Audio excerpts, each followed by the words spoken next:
Para declarar voto, o vereador Sandro Fantinel.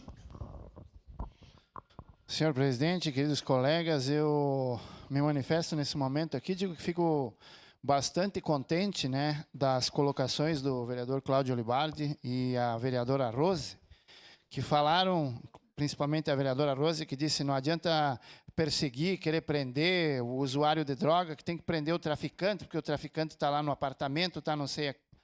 Bom, eu, senhoras e senhores, tenho que ser sincero, né?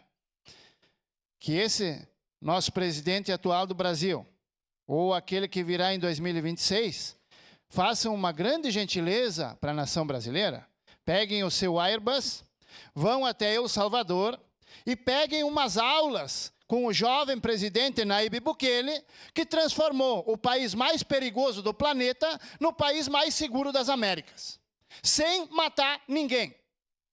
Não teve revolução, não teve guerra, não teve tiroteio, não, sem matar ninguém.